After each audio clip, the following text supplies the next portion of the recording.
Quiero dedicar este evangelio a todas aquellas personas que hicieron posible los festejos del 60 aniversario de Peñoles. El Señor esté con ustedes y con tu espíritu.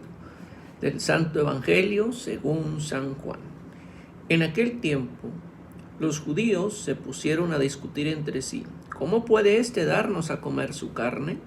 Jesús les dijo: yo les aseguro, si no comen la carne del Hijo del Hombre y no beben su sangre, no podrán tener vida en ustedes. El que come mi carne y bebe mi sangre tiene vida eterna, y yo lo resucitaré en el último día. Mi carne es verdadera comida, y mi sangre es verdadera bebida. El que come mi carne y bebe mi sangre permanece en mí y yo en él.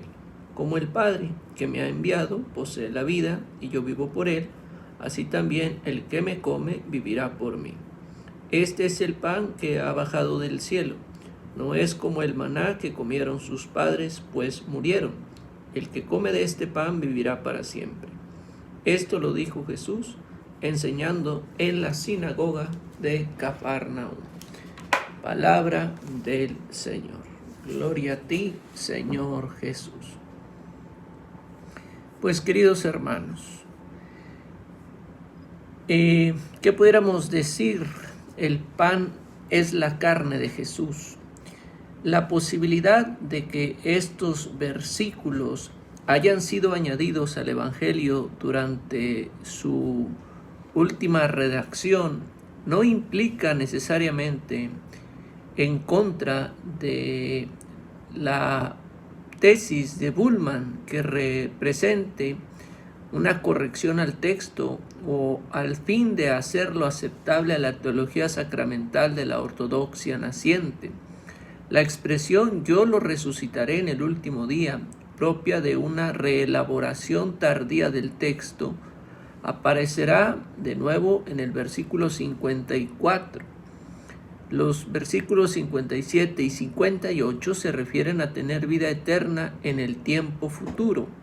Los versículos 54 y 56, por el contrario, utiliza el lenguaje propio de la escatología realizada, de la salvación ya actuante. El versículo 56 utiliza la expresión vivir en mí y yo en él, propia de los discursos de despedida. Al parecer se trata asimismo de material tardío incluido en el Evangelio. Considera que en este material forma en un principio parte de las tradiciones juánicas sobre la cena. Sugiere que se ha modificado notablemente a fin de presentarlo en continuidad con el discurso de Jesús, pan de vida.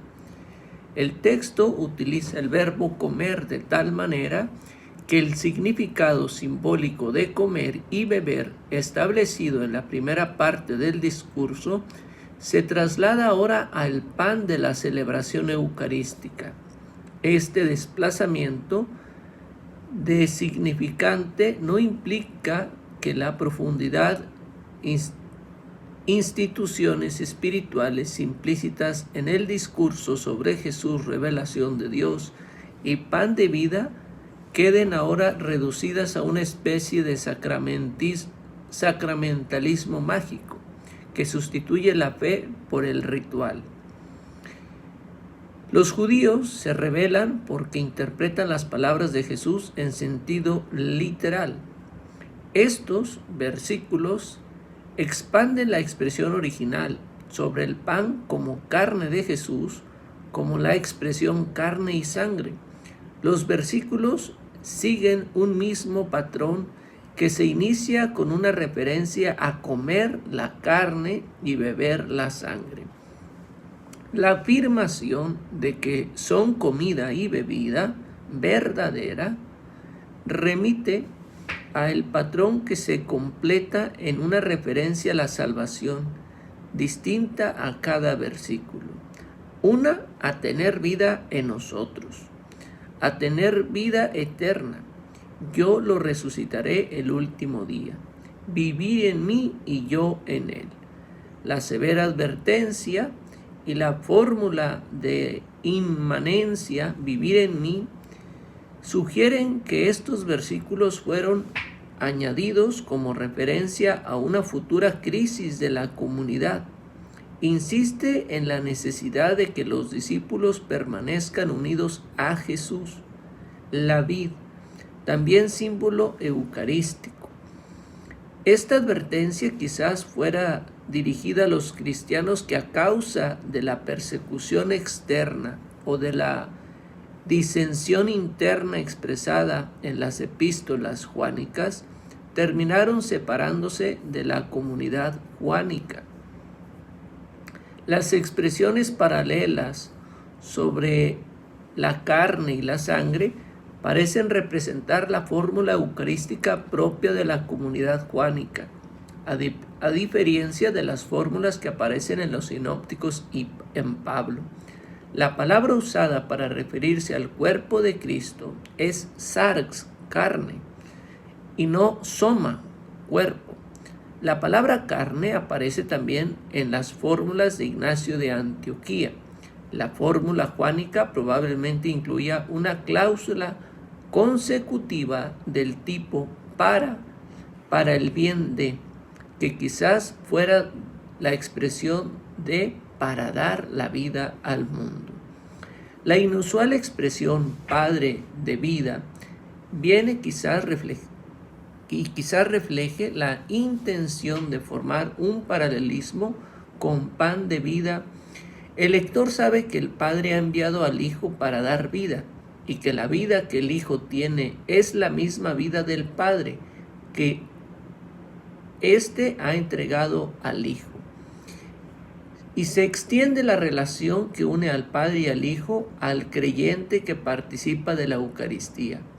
También este versículo utiliza el lenguaje de la relación Padre-Hijo y creyente propio de los discursos de despedida. Las fórmulas de inmanencia desarrolladas a partir de la cristología juánica expresan la relación entre el creyente y Jesús que se establece en la Eucaristía. El que coma de este pan vivirá para siempre. Con estas palabras se cierra el discurso y se sitúa en un contexto más amplio, estableciendo un agudo contraste entre la comunidad que posee el pan de vida y sus oponentes judíos, cuyos antecesores poseyeron solamente el maná y murieron. Estas breves notas sobre el lugar de la enseñanza, la sinagoga de Cafarnaúm, probablemente se fundamente en la tradición de que Jesús enseñó en ellas. Pues Jesucristo es el pan vivo bajado del cielo, que lo tenemos en los sagrarios y que ahí está esperándote. Hay una transubstanciación, el pan ya no es pan, aunque nuestros ojos creen ver pan. El vino ya no es vino, es sangre, aunque nuestros sentidos creen que es vino. Nuestra alma está ansiosa de disfrutar del cuerpo y de la sangre de Cristo.